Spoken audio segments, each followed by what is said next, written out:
Good afternoon, friends. Hey, this is Kim with the blog Salvaged Living, where I do lots of easy DIY and home decor for a life and home redeemed. So this is a quick little craft for spring. I'm going to use a tool that I really like. I've used it before. If you've been around, you may have seen me use it. And there's a lot of different things you can use it on. I'm going to give you some tips as we go.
We're gonna make some little garden stakes, and I'm gonna show you how I'm gonna use them, but I'll give you some other ideas too, because I like to give you lots of ideas while I'm doing this. So I wanna give you a few ideas for these garden stakes of what materials you can use to make some cute garden stakes for out in your flower beds or whatever you wanna do. If you're gonna have like a herb garden for your kitchen, which is totally what I recommend because it's just fun. You can go clip like fresh herbs and hang them upside down to dry, and they're pretty. You can actually use them in your cooking, and they just sort of make you feel like you have a green thumb, even if you don't. So that's my 2 cents on that. But So here's one of the things I'm going to show you that you can use. And this is a giant one. I don't know why this one's so big. This is a paint stir stick from Lowe's. You know, you get the free paint stir sticks whenever you buy paint at the hardware store. This is a giant one. I think this is for a 5-gallon bucket. I thought I had a small one, but I couldn't find one. What I did was I stood on it like this and pulled it up on my foot, and I broke it into 2 pieces. That's one thing I did. The next thing that I did is I took some sandpaper, and all of the department stores put like a stamp or whatever. It had like a Lowe's logo on it, and I just sanded it straight off. So it's like blank slate right there. So you can use paint stir sticks. That's probably the #1 thing I would tell you to use because they're free.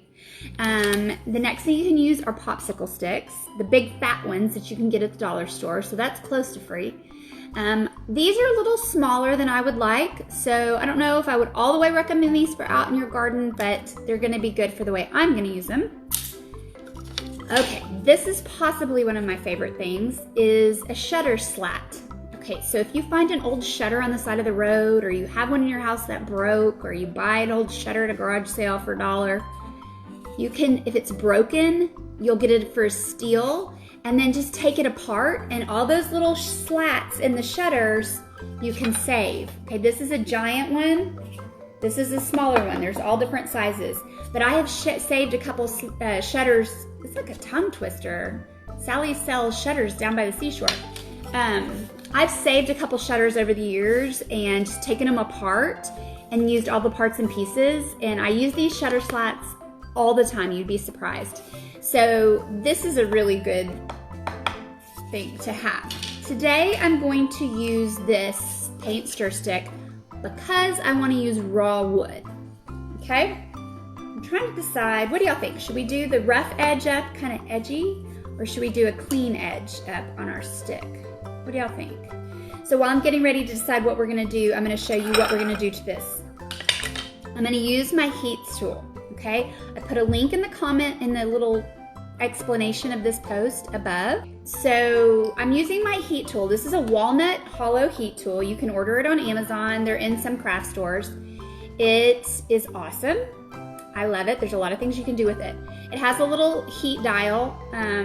We're gonna burn wood, so I'm gonna put it pretty high. It has a little kind of stand that you can just rest it on. So I'm resting it on that. So I've had my heat tool warming up. What I use, you can use it for different wood burning things. When you buy the thing, it comes in a little deal like this, and it has different edges that you can use, but my favorite thing to use are the heat stamps. Okay, so the heat stamps. I have a couple different alphabet stamps. So these are all alphabet stamps. You buy them separate. You can get the numbers. You can get, these are like small looking typewriter letters. These are larger, but all lowercase, and I have an uppercase set of letters. So I have a bunch of them. I use them all the time, but I'm gonna heat stamp this paint stir stick to make a little garden stake. And the cool thing about this is that it's not gonna wash off. So then, you know, if you painted it, it's not gonna fade and wash off. It's still gonna be there. So I'm gonna show you real quick how easy it is to use, and I'm gonna give you tips on how I use my heat tool, because I've used it a lot and I've learned a lot of shortcuts and things like that. So, first thing you do with a heat stamp is the sucker's hot. So I have some, these are just like really thick leather barbecue or gloves, I don't even know what they are, but they're very thick leather, and I use them in part of my heat stamping situation. So I'll show them to you in a second. And first we're just gonna go ahead and stamp. So this is what it looks like. I'm gonna stamp mint because I felt like that was a good short word. So you might wanna practice when you're new at this on a scrap piece of wood and just get, you know, familiar with the wood and how it feels and how it brands. But it's really easy once you get the hang of it. So, you know what? I wish I would have picked a fatter. Okay. Let me just tell you, I should have picked the capital letters because this is going to look really small on here, but it's going to work. Okay. Okay, so I'm just going to go straight up and down. Okay, straight up and down. And I'm just very, very, very slightly gonna wobble my letter so that it gets all the way burnt. Okay, it's gonna look backwards to you guys, but this is my M. Okay, so if you wanted to make like a set of these, or if you were gonna do maybe 6 of them that were all different words, like parsley and mint and rosemary, what I would do is lay all the letters out and I would write it down on a piece of paper, because next thing you know, you'll misspell something. Or maybe that's just me. I don't know. But one of the things that's really helpful to use is to use washi tape and make like a little line, and that way you have like a line to go by so your things are in line. You could just lightly pencil a straight line on here and erase it later. But I want to show you how you deal with this, because it's hot. And so you want to use these gloves, like thick leather gloves, and then you can just take it off. It screws these little alphabet pieces, just screw into the top of this heat tool. So since the heat tool is really hot, you're going to want to use a glove just to protect your hand, taking this off and putting it on the new one. So literally it just screws in there. I'm gonna give it a second to heat up. It really doesn't take that long. But at Christmas, not this year, but the last year, I bought a ton of back scratchers, because I love a back scratcher, for $1 at Walmart. And they were $1 each, and I lined them all up, and I put everybody's monogram in my family. I put their monogram on the handle. That way nobody could steal each other's back scratcher. And so I just wrote all the monograms out, and then I went through, and so like if whoever had an M, I would go through and do M, and do all the M's, and then I would go through and do whatever letter was next. So I do kind of an assembly line situation. You can heat stamp wood, you can heat stamp cork, like if you do a cork board or a bulletin board. Okay, so next we're gonna do this I for mint. Just go straight up and down like I talked about before. You're gonna rock slightly, okay? If you put it too long, like see I did that one longer than I did the other one. It's hard to do while I'm talking to y'all. It just burns outside, so it depends on how dark you want the burn to be. What I will tell you about is use raw wood, okay? I learned this, not the hard way, but this is a good trick and a tip to know, is that I want to stain this. I'm gonna stain this wood, but do it, even if you stain or paint your wood that you're stamping, do it after you stamp, because